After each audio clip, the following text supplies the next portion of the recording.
Vote বড় বালাই। Vote আসলে পরে সকলে বলেন, মানে বিশেষ করে রাজনৈতিক দলগুলো বলেন যে যেন গণতন্ত্রের উৎসব। উৎসব তো বটেই, কিন্তু কি ধরনের উৎসব? রক্তের উৎসব, কখনো বোমাবাজির উৎসব। আমরা উৎসবের সময় খুব মজা করে বাজি পোড়াই, আনন্দ করি, ভোটেও বাজি পড়ে, তা সে একটু জোরেই পড়ে। আহ ভোট আসছে, আগামী কয়েকদিনের মধ্যেই ভোটের ঘোষণা হবে, ভোটের দিনক্ষণ সম্পর্কে ঘোষণা হবে। পশ্চিমবঙ্গ, অসম, কেরালা সহ 5 রাজ্যে ভোট রয়েছে। আহ এই মার্চের শেষ বা এপ্রিলের শুরু থেকে এপ্রিলের শেষের মধ্যে ভোট হয়তো শেষ হবে এবং মে মাসে নতুন সরকার গঠন হবে। এই ভোট আসা যাওয়াটা নতুন কোনো ব্যাপার নয়, অলমোস্ট প্রায় প্রতি বছরই ভোট আসে, ভোট যায়, ভোট হয়। গণতন্ত্রের উৎসবে কিছু মানুষ সামিল হন, পেশি শক্তির কাছে হেরে গিয়ে কিছু মানুষ সামিল হতে পারেন না। কিন্তু এই ভোট উৎসবের আগে যেটা হয় যে আমরা দেখি প্রতিশ্রুতির বন্যা বয়ে যায়, তা সে শাসক হোক, বিরোধী হোক, শূন্যের দল হোক, বা যে দলই হোক না কেন, তারা প্রত্যেকেই প্রতিশ্রুতির বন্যা বইয়ে দেন। কিন্তু আজ যে প্রসঙ্গ নিয়ে আমরা কথা বলবো, বা যে কথা নিয়ে বেশ কয়েকদিন ধরে আমাকে মানে এই ব্যাপারটা ভাবাচ্ছে, আগেও যে ভাবায়নি এমনটা তা নয়, ছোটবেলার থেকে এই বিষয়টা নিয়ে আমি দু একবার প্রশ্নও করেছিলাম কয়েকজনকে, ইভেন আমার বাবাকেও সেই প্রশ্ন আমি করেছিলাম। যে ভোটের সময় তো একাধিক দল বা প্রায় প্রত্যেকটা দলই নিজেদের ইস্তেহার প্রকাশ করে, এই দেব ওই দেব, রাস্তা বানিয়ে দেব, খাদ্য মানে পরিশ্রুত পানীয় জল দেব, আহ, আহ, এই আহ, মানে টাকা দেব, আহ, আহ, আহ, কি ভাতা দেব, অমুক দেব তামুক দেব, অনেক কিছুই দেব দেব দেব দেব হয়।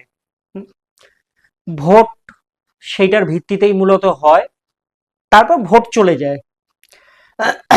যে দেবর যে পর্ব, অর্থাৎ আহ, যদি বলে যে আমরা মানে আগামী 2 বছরের মধ্যে সরকারে আসলে পরে 2 বছরের মধ্যে আমরা অমুক কাজ শেষ করে দেবো, দুই কেন, তারপর 20 বছর পার হয়ে যায়, সেটা আলাদা ব্যাপার, যে তারপরে আর সেই গোটা বিষয়টাই চোখে দেখা যায় না। তো প্রতিশ্রুতির রাজনীতি, আমরা ভারতীয় যে আইন ব্যবস্থা বা ভারতের যে সাংবিধানিক ব্যবস্থা রয়েছে, সেই ব্যবস্থাপনায় আমরা জানি যে প্রতারণার এগেনস্টে শাস্তি হয়। তা সে আপনি যদি ব্যাংকের থেকে টাকা নেন, লোন নিলেন ধরুন, সেই লোন শোধ করতে পারছেন না, ব্যাংকের লোক আপনার বাড়িতেও এসে চড়াও হতে পারে বা আপনার বিরুদ্ধে ফৌজদারি মামলাও জারি করতে পারে, তা আপনাকে জেলে ধরে নিয়ে যেতে পারে। কেউ ধরুন প্রতিশ্রুতি দিয়ে বিয়ে করলো না, অথচ অনেক কিছুই জীবনে ঘটে গেল, মামলা হতে পারে, আপনি আইন আদালতের সম্মুখীন হতে পারেন। আমরা গত কয়েকদিন ধরে এই ধরনের বেশ কিছু ঘটনা দেখেছি। আপনি সোশ্যাল মিডিয়াতে একটা যে কোনো মন্তব্য করে দিন, আপনার বিরুদ্ধে মানহানি মামলা হয়ে যেতে পারে, আপনাকে নিয়ে টানাটানি হতে পারে, জেল কাস্টডি পর্যন্ত আপনি যেতে পারেন। তাহলে বিভিন্ন খাতে বিভিন্ন আইনি ব্যবস্থা রয়েছে, বিশেষ করে যখন মানে ভারতীয় এই সংবিধান, ভারতীয় ন্যায় ব্যবস্থার দিকে আমরা যখন তাকাই, তার মধ্যে প্রতারণার এগেনস্টে একাধিক শক্তিশালী চার্জ রয়েছে। অর্থাৎ আপনি কাউকে কোনো কিছু প্রতিশ্রুতি দিয়ে সেটা পালন করেননি, তখন আপনার বিরুদ্ধে আইনানুগ ব্যবস্থা নেওয়া যায়।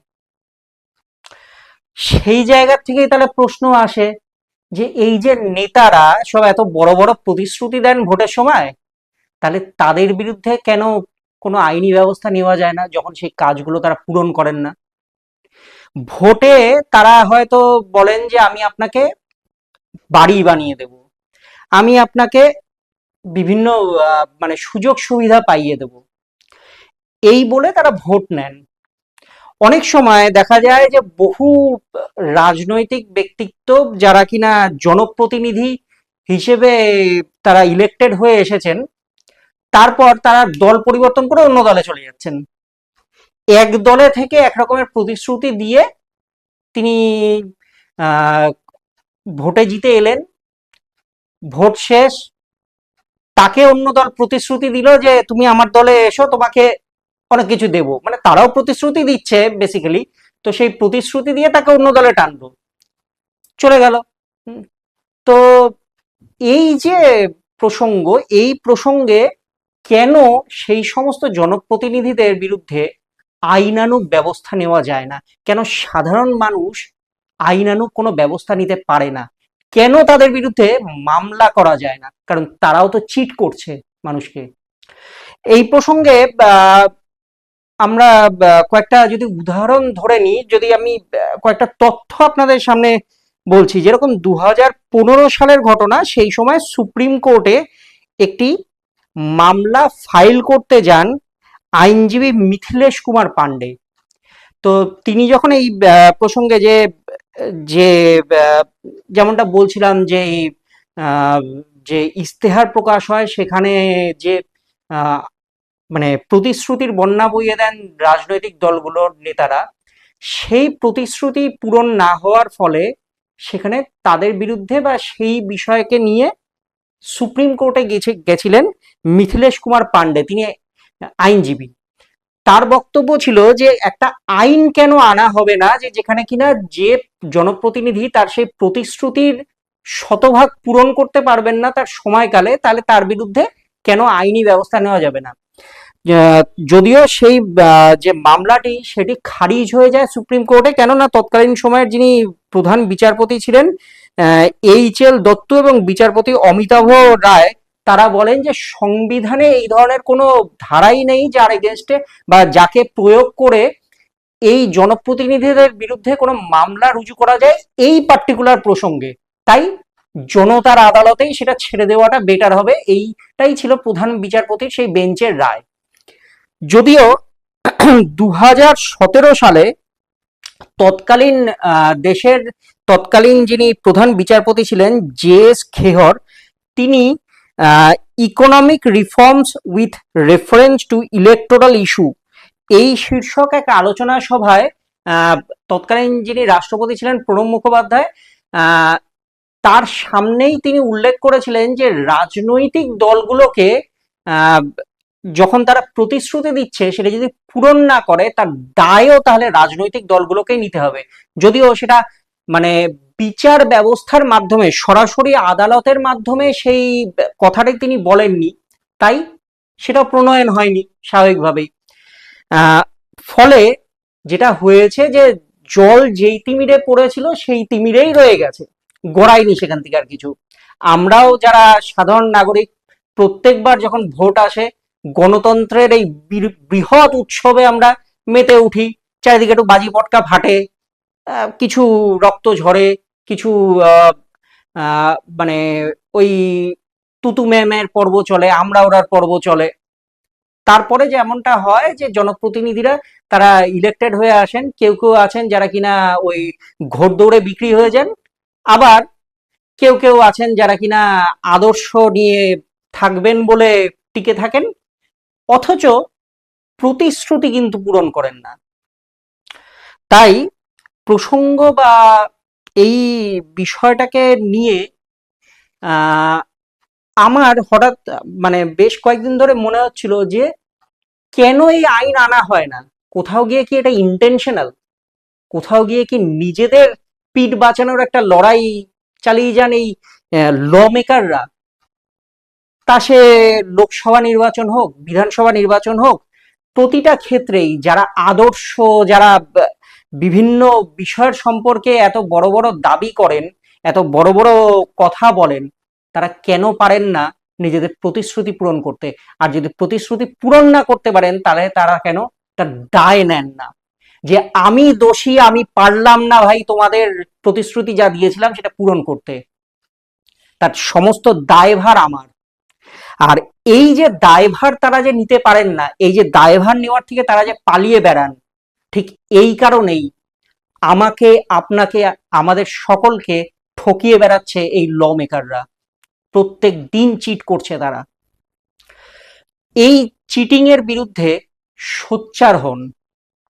আপনার অধিকার আপনি জিজ্ঞেস করতে শিখুন। কারণ আপনি যদি কর্পোরেট এমপ্লয়ি হন, এমনকি আপনি যদি কর্পোরেট এমপ্লয়ি নাও হন, আপনি যদি আনঅর্গানাইজ সেক্টরেরও কর্মী হন, আপনার কাজে একটা ছোট্ট ভুল হলে আপনার যিনি ঊর্ধ্বতন কর্তৃপক্ষ রয়েছেন তিনি আপনাকে কিন্তু ছেড়ে কথা বলবেন না। আপনাকে প্রশ্ন করবেন কেন ভুলটা হলো, কি কারণে ভুল হলো, এবং সেই ভুলের দায় আপনার উপরে চাপিয়ে আপনাকে চাকরির থেকে বরখাস্ত পর্যন্ত করতে পারে। তাহলে আমরা যারা জনপ্রতিনিধিদের সিলেক্ট করছি, আমরা যারা জনপ্রতিনিধিদের নির্বাচিত করছি, আমরাও তো তাদেরকে চাকরি দিচ্ছি, আমাদের টাকাতেই তারা বেতন পাচ্ছে। তাহলে আমরা কেন সেই প্রশ্ন করতে পারবো না? আমরা কেন তাদের বিরুদ্ধে সেই দায়টা চাপাতে পারবো না? সেই চিটিং এর, সেই কাজের গাফিলতির এগেনস্টে আমরা কেন দায়টা চাপাতে পারবো না তাদের এগেনস্টে? আইন আসা দরকার, আইন আসা প্রয়োজন।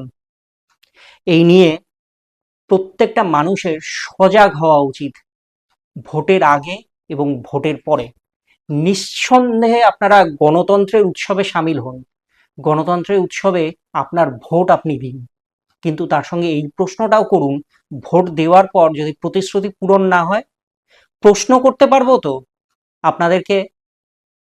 আপনাদের বিরুদ্ধে কথা তুলতে পারবো তো? আপনাদের কাছে হিসেবটা চাইতে পারবো তো? এই প্রশ্নটা করুন। ভিডিওটা ভালো লাগলে আপনারাও কমেন্ট করুন, জানান আপনাদের মাথায় এ ধরনের প্রসঙ্গ কতবার এসেছে, কিভাবে সেটাকে আপনি প্রশ্ন করতে চান।